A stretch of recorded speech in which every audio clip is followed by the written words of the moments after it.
Hello and welcome everybody. Continue करेंगे अपन RO और ARO की इंडियन पॉलिटी सीरीज। पिछले वीडियोस में अपन ने part 5 of the Indian constitution को खत्म किया था और पार्ट 5 जो अपन ने डील किया था वो मेजरली डील करता है यूनियन के बारे में। इसी का नेचुरल एक्सटेंशन अपन ने ये भी देखा था कि पार्ट 6 होगा जो कि स्टेट से रिलेटेड डील करेगा।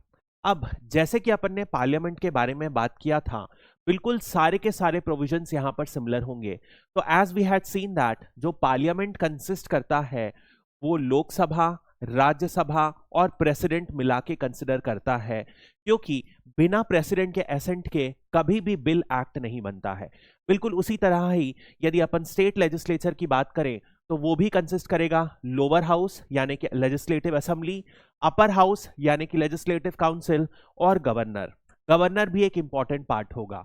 ध्यान रखिएगा, लेजिस्लेटिव काउंसिल हर स्टेट्स में नहीं होती है। इनफैक्ट इंडिया में सिर्फ 6 स्टेट्स हैं जहां पर बाई कैमरल यानी कि 2 लेजिस्लेचर्स हैं और जिसमें लेजिस्लेटिव काउंसिल भी है। तो कंटिन्यू करते हैं अपन अपने यूजुअल एमसीक्यू फॉर्मेट से। विच of the following states currently have a by cameral यानी कि दोनों लेजिस्लेटिव असेंबली और काउंसिल है। तो इंडिया में यदि अपन देखें तो 6 स्टेट हैं, यूपी, बिहार, उसके बाद आएगा महाराष्ट्र, कर्नाटक और लास्ट आएगा आंध्र प्रदेश और तेलंगाना। ये जो 6 स्टेट्स हैं इन्हीं में बाइकैमरल लेजिस्लेचर है। तो मध्य प्रदेश, छत्तीसगढ़ गलत, Telangana, Andhra Pradesh, Uttar Pradesh, Bihar, B and C would be the correct answer. तो यदि मैप के जरिए देखोगे आप तो इस तरीके से 3 पेयर बना लो, याद करने के लिए आसान रहेगा। UP, Bihar, Maharashtra, Karnataka and Andhra Pradesh and Telangana.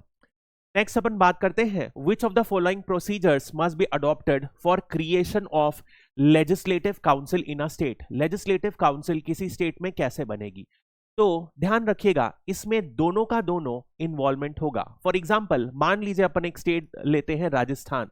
Rajasthan suppose propose कर रहा है कि लेजिस्लेटिव काउंसिल क्रिएट होना है, तो यहां पर राजस्थान और पार्लियामेंट दोनों का इन्वॉल्वमेंट होगा।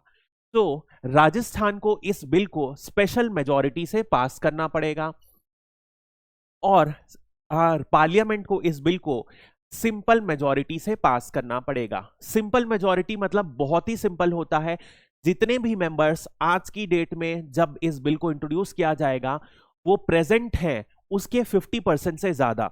सो लेट अस से मान लो लोकसभा में टोटल स्ट्रेंथ है 545 और सिर्फ 100 लोग प्रेजेंट हैं उस दिन, तो आपको 545 से कोई लेना देना नहीं है। सिर्फ 51 यानी 100 के आधे मेंबर्स से ज्यादा लोग वोट करेंगे तो आप उसमें देखोगे बिल्कुल पॉसिबल है। This is the simple majority. But यदि आप देखोगे स्पेशल मेजॉरिटी क्या होता है, उसमें क्या होता है, 2 कंडीशंस होती हैं।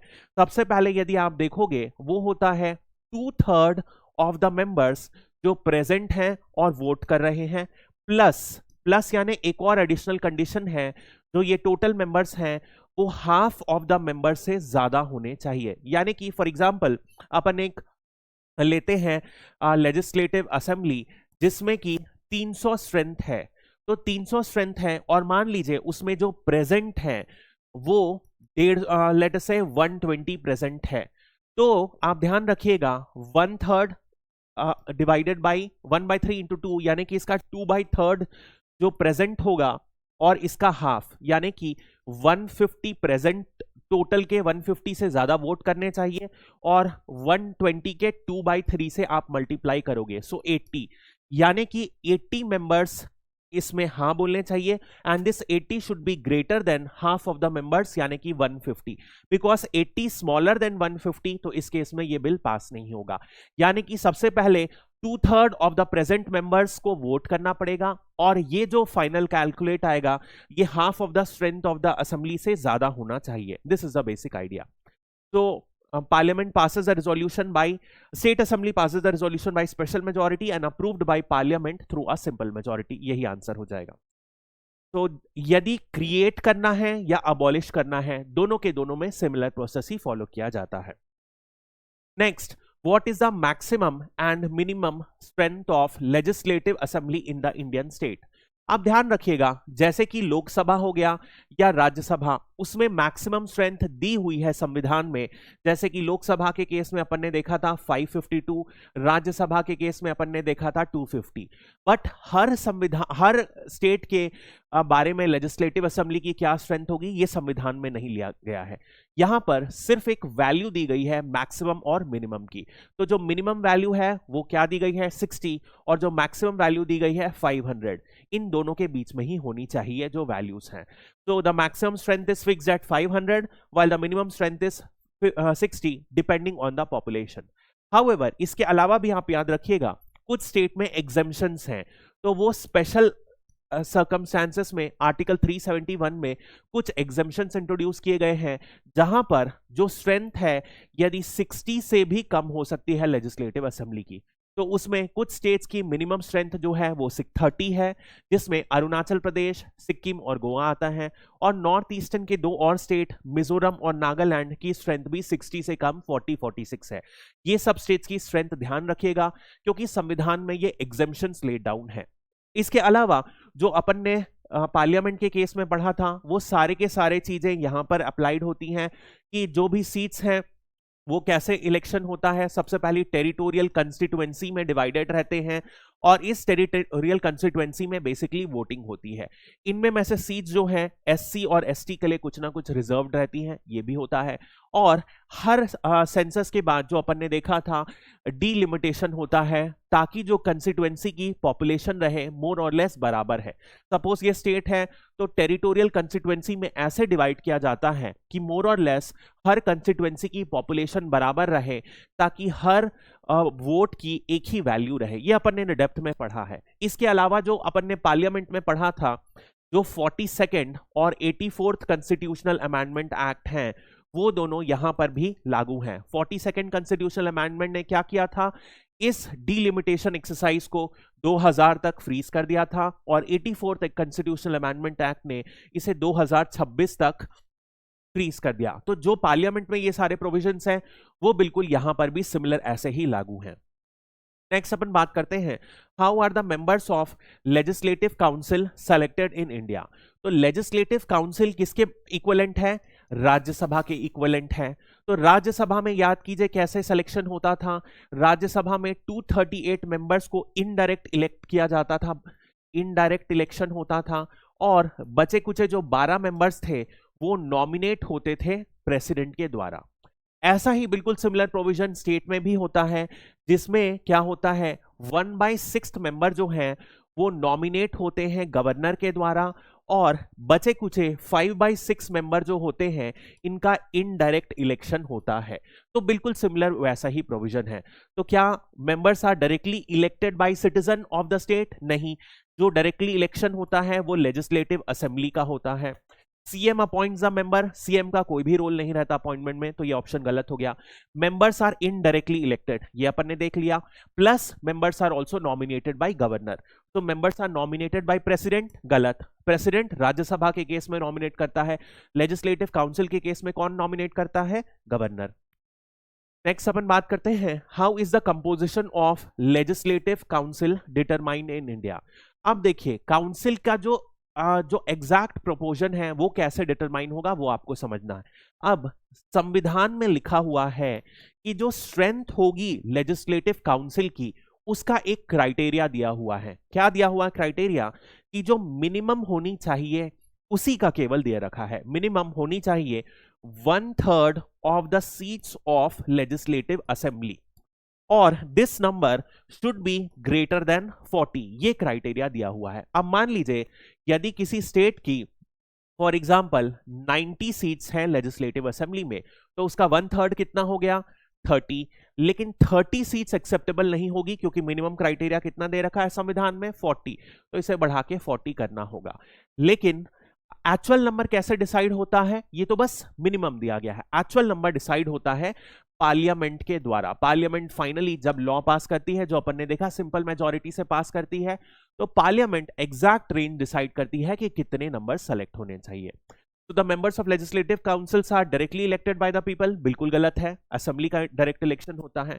The strength of legislative council is fixed at 1/3 of the total, बिल्कुल सही बात है, with a minimum of 40 members, जो भी अपन ने देखा ये सही बात है। The actual strength of legislative council is determined by parliament, ये भी सही बात है, तो आंसर क्या हो जाएगा, बी और सी हो जाएगा।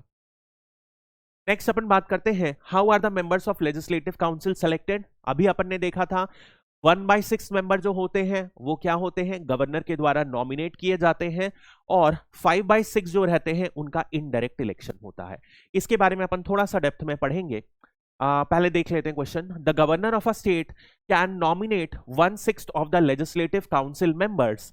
What factors does the governor consider while making this nomination. बिल्कुल हर प्रोविजन को आप सेंटर से कंपेयर करते जाइए तो आपको एक्स्ट्रा एफर्ट नहीं देना पड़ेगा ये सब याद करने में। तो राज्यसभा में क्या है, अपन ने देखा है 12 मेंबर्स नॉमिनेट किए जाते हैं प्रेसिडेंट के द्वारा। उन नॉमिनेशन का क्राइटेरिया भी अपन ने पढ़ा था कि वो क्या होने चाहिए, आर्ट, लिटरेचर, साइंस या सोशल साइंस में उनमें एक्सीलेंस होना चाहिए। ये क्राइटेरिया के जरिए अपन ने देखा था बहुत सारे important members like Sachin Tendulkar, Hema Malini Rajya Sabha के मेंबर्स बने हैं इन द पास्ट। बिल्कुल सिमिलर क्राइटेरिया जो है यहां पर भी किया गया है, इन्हीं फील्ड में वो एक्सेल होने चाहिए। But in the case of legislative council एक एक्स्ट्रा चीज ऐड की गई है, वो है कोऑपरेटिव्स। कोऑपरेटिव्स भी में यदि उन्होंने कोई स्किल्ड काम किया है, वो एक्सपर्टीज होल्ड करते हैं, तो उसमें भी किया जाएगा।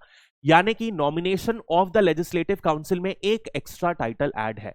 ऐसा क्यों है, क्योंकि कोऑपरेटिव जो है यूनियन लिस्ट में नहीं बल्कि स्टेट लिस्ट में आता है इन द शेड्यूल 7, तो इसी वजह से आता है।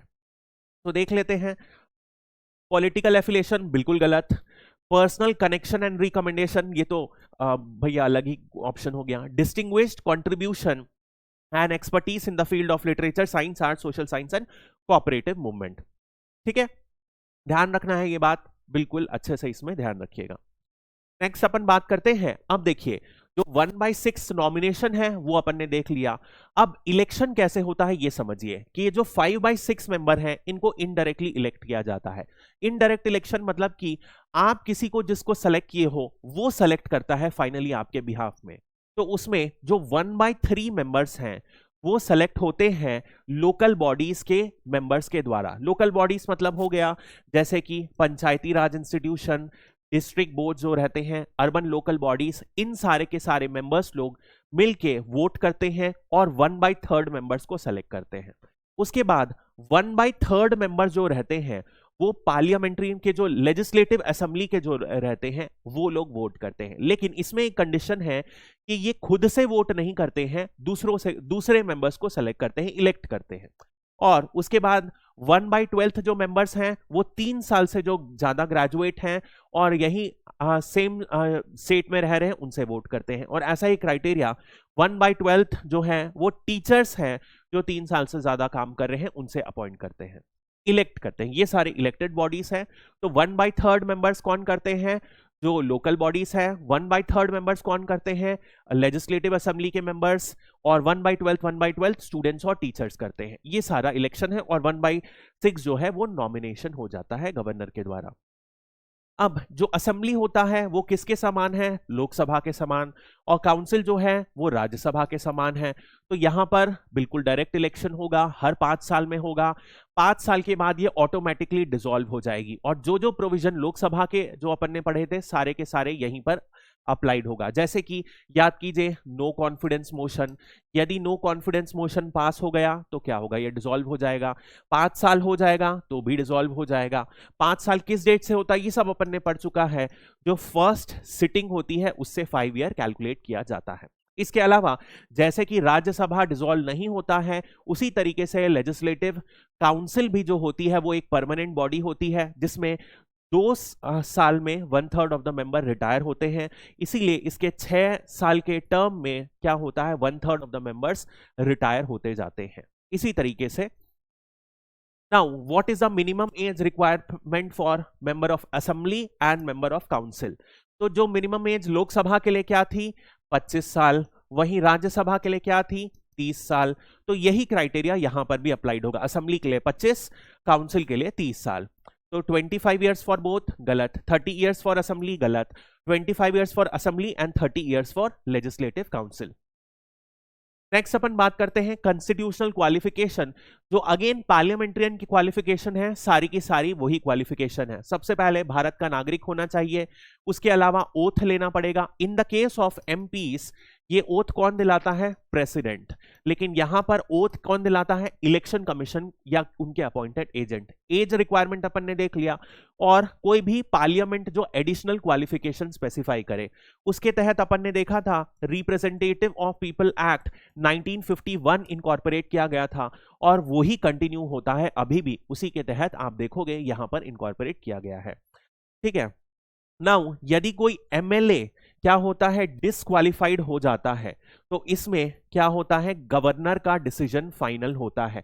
बिल्कुल जैसे कि अपन ने देखा था एमपी के केस में प्रेसिडेंट का डिसीजन फाइनल होता है, और प्रेसिडेंट के डिसीजन को कौन बैक करता है? वो सिर्फ और सिर्फ इलेक्शन कमीशन के ओपिनियन के बेसिस में जजमेंट ले सकते हैं। बिल्कुल सिमिलर प्रोविजन यहां पर भी है, बट गवर्नर ऐसा डिसीजन लेंगे इलेक्शन कमीशन ऑफ इंडिया के बेसिस पे। Now what happens if a member is elected to both the state assembly as well as legislative council? जैसे कि अपन ने लोकसभा और राज्यसभा में पढ़ा था, यदि दोनों के दोनों में सेलेक्ट हो जाते हैं तो क्या होता है, 10 दिन का समय दिया जाता है, जिसमें में से जो भी पार्लियामेंट्रियन है उन्हें ईदर ऑफ द हाउस को सेलेक्ट करना पड़ता है। लेकिन बाय डिफॉल्ट यदि उन्होंने कोई इंटिमिडेशन नहीं दिया तो उनकी सीट राज्यसभा में खारिज कर दी जाती है। यह अपन ने देखा हुआ है। ऐसा ही प्रोविजन क्या स्टेट के लिए भी लागू है? थोड़ा सा चेंज है, क्योंकि स्टेट के ऊपर क्या कर दिया गया है, स्टेट के लॉ के ऊपर छोड़ दिया गया है, जो भी स्टेट डिसाइड करें उसके ऊपर हो। तो यह प्रोविजन थोड़ा सा डिफरेंट है स्टेट और सेंटर में। तो the member can decide which membership to retain, normally यही होता है, बट संविधान में नहीं लिखा है इसलिए गलत होता है। The membership seat in legislative council becomes vacant, ऐसा नहीं है, स्टेट टू स्टेट वेरी करता है, but most of the states में यही प्रोविजन इंक्लूड होता है। बोथ मेंबरशिप्स आर कैंसल्ड, गलत। It depends on provision of a law made by the state legislature, this is the right answer.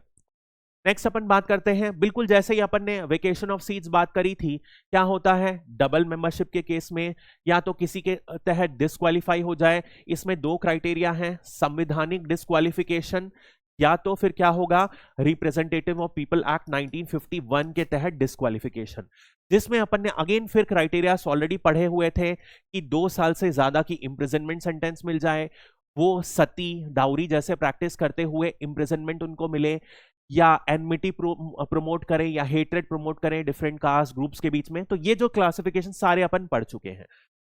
यदि वो खुद रिटर्न में रेजिग्नेशन दे दिए प्रिसाइडिंग ऑफिसर को, 60 दिन से ज्यादा वो एब्सेंट हैं बिना परमिशन के, तो उन्हें डिस्क्वालीफाई किया जा सकता है। तो ऑल ऑफ दीज थिंग्स ये अपन ऑलरेडी पढ़ चुके हैं, एग्जैक्टली सेम टू सेम सारे प्रोविजंस यहां पर लागू हैं। जैसे अपन ने स्पीकर पढ़ा था लोकसभा का, बिल्कुल सिमिलर प्रोविजंस हैं वैसे ही, कि स्पीकर का क्या होता है, इलेक्शन होता है। इलेक्शन कैसे होता है, जो मेंबर्स होते हैं वो आपस में बैठते हैं और इलेक्शन होता है। उसके बाद जो इलेक्शन के बाद जो स्पीकर रहते हैं वो पूरे के पूरे लेजिस्लेटिव असेंबली के टेन्योर तक वो सिलेक्टेड रहते हैं। बट 3 ऐसी कंडीशंस अपन ने देखा था जब उनकी जो सीट है वो वेकेट हो सकती है, जैसे कि यदि वो मेंबर नहीं रहे उस हाउस के, या तो वो रिजाइन कर दे, और या तो उन्हें रिजोल्यूशन के द्वारा रिमूव कर दिया जाए। तो ये सारे के सारे जो हैं बिल्कुल as it is deputy speaker के लिए भी सिमिलर है और चेयरमैन डिप्टी चेयरमैन के लिए भी सिमिलर है। बट चेयरमैन डिप्टी चेयरमैन में थोड़ा सा अंतर है, वो भी अपन देखते हैं। Which of the following statement is true? Deputy CM serves as the chairman of legislative council. ये गलत है। क्यों गलत है? क्योंकि डिप्टी सीएम का उससे कोई भी रिलेशन नहीं है। ये बिल्कुल ही एब्सर्ड स्टेटमेंट है। Like the chairman of Rajya Sabha, chairman of council is also its member. अब याद कीजिए राज्यसभा का चेयरमैन कौन है? अपन ने देखा है राज्यसभा का एक्स ऑफिशियो चेयरमैन होता है, वो है वाइस प्रेसिडेंट। वाइस प्रेसिडेंट एक स्पेशल बात होती है कि वो राज्यसभा के मेंबर नहीं होते हैं, ये अपन ने बहुत क्लियर डिस्कस किया था। लेकिन अपन ने ये भी देखा था कि वाइस प्रेसिडेंट का कोई भी इक्विवेलेंट पोस्ट नहीं होती है स्टेट में। तो यहां पर क्या होता है, बिल्कुल ही जैसे स्पीकर का चुनाव होता है वैसे ही यहां पर डिप्टी चेयरमैन और चेयरमैन का चुनाव होता है, और ये चेयरमैन और डिप्टी चेयरमैन दोनों ही लेजिस्लेटिव काउंसिल के मेंबर होते हैं। तो ये स्टेटमेंट गलत है। दोनों में अंतर है, बहुत इंपॉर्टेंट है, ध्यान रखिएगा। Both the chairman and deputy chairman of the council are members of the council. ठीक है, ये स्टेटमेंट सही हो जाएगा। तो यहां पर क्या होगा, जैसे स्पीकर का चुनाव होता है वैसे ही चेयरमैन और डिप्टी चेयरमैन का दोनों का चुनाव होता है। बाकी सारी सिचुएशन राज्यसभा और लेजिस्लेटिव काउंसिल के चेयरमैन की बिल्कुल सिमिलर है। ठीक है, नेक्स्ट अपन बात करेंगे compare to Rajya Sabha what is the most significant difference in the legislative council power to deal with bills pass by legislative assembly. ये सबसे इंपॉर्टेंट प्रोविजन होता है लेजिस्लेटिव काउंसिल को रिलेशन में, बहुत इंपॉर्टेंट है, ध्यान रखिएगा। अब इसको अपन डेप्थ में समझते हैं। जैसे कि आप याद करिए, ऑर्डिनरी बिल होता है कभी भी जब इंट्रोड्यूस होता है पार्लियामेंट में, तो क्या होता है, मान लीजिए वो लोकसभा में इंट्रोड्यूस हुआ, लोकसभा ने उसे पास कर दिया, उसके बाद राज्यसभा में पास हुआ, राज्यसभा में इंट्रोड्यूस किया गया, राज्यसभा के पास बहुत स्ट्रॉन्ग पावर्स है। In case of this ordinary bills almost similar powers हैं दोनों के। अब यहां पर क्या हो सकता है, राज्यसभा यदि इसे माने नहीं तो वो बिल पास नहीं होगा। अल्टीमेटली कुछ और प्रोविजंस करने पड़ेंगे, जैसे कि अपन ने देखा था जॉइंट सिटिंग का प्रोविजन, जो अपन ने देखा था आर्टिकल 108 में मौजूद है, उसके तहत ये करना पड़ेगा। अब लेकिन आपको क्या याद रखना है, स्टेट में जो राज्यसभा है यानी कि लेजिस्लेटिव काउंसिल है वो बहुत ज्यादा वीक है, और स्टेट में जॉइंट सिटिंग का प्रोविजन नहीं दिया गया है संविधान में। ऐसा इसलिए है क्योंकि यहां पर लेजिस्लेटिव काउंसिल को बहुत ही ज्यादा वीक बनाया गया है लेजिस्लेटिव असेंबली के कंपेयर में। क्या होता है, यदि आप देखोगे असेंबली, तो असेंबली यदि पास करेगी कोई लॉ और उसे बाद में भेज दिया जाएगा काउंसिल में, तो काउंसिल क्या कर सकती है, एज इट इज बोल दे कि हाँ बिल्कुल पास हो जाए, या तो क्या कर दिया इन्होंने कुछ अमेंडमेंट प्रपोज कर दिया, या तो इस मोशन को कंसिडर ही नहीं किए। तो ये सारी चीज में कर सकते हैं। बट यदि इन्होंने कोई अमेंडमेंट प्रपोज किया असेंबली में और उसके बाद यदि आप देखोगे असेंबली ने उसे रिजेक्ट कर दिया, तो क्या हो सकता है, मैक्सिमम से मैक्सिमम पहले जब ये एक्ट नहीं करेंगे तो इन्हें 3 मंथ मिलता है, जब तक ये एक्ट नहीं करेंगे। फिर असेंबली यदि फिर से इसको एज इट इज पास कर दे या कुछ अमेंडमेंट से पास कर दे, तो फिर से असेंबली काउंसिल को भेजेगी और 1 मंथ का टाइम मिलता है। और इस 1 मंथ के समय में यदि काउंसिल इस बिल को पास नहीं करती है तो लेजिस्लेटिव असेंबली से बाय डिफॉल्ट संविधान में लिखा गया है कि यह पास माना जाएगा काउंसिल के द्वारा भी। यानी कि एट द मोस्ट क्या कर सकते हैं, काउंसिल यदि बिल पास करने में कोऑपरेट नहीं कर रहे हैं तो क्या कर सकते हैं, मैक्सिमम 4 मंथ से डिले कर सकते हैं।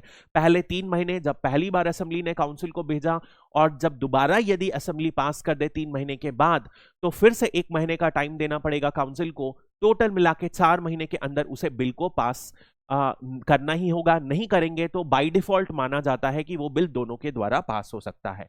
इस तहत आप समझो कि जो असेंबली है बहुत स्ट्रॉन्गर पोजीशन है, और यदि आप काउंसिल को देखोगे तो राज्यसभा के कंपैरिजन में इनकी पोजीशन बहुत ज्यादा वीक है। तो एट मैक्स क्या कर सकते हैं, ये 4 महीने तक बिल को डिले कर सकते हैं। तो the council can only recommend amendments, बिल्कुल गलत। Assembly can override council's rejection after 2 month, 2 month नहीं 4 मंथ के बाद। The council has no power to initiate legislation, ये गलत हो गया। The council can ultimately delay a bill for a maximum of 4 months, ये वाला स्टेटमेंट सही है। तो इसके साथ अपन को समझ में आया काउंसिल की जो पोजीशन है स्टेट्स में बहुत ही ज्यादा कमजोर है। बाकी most of the provision centre और स्टेट के आप देखोगे बराबर हैं, इक्विवेलेंट है, माइनर चेंजेस ही हैं। So that's all for this video. Thank you and have a great day.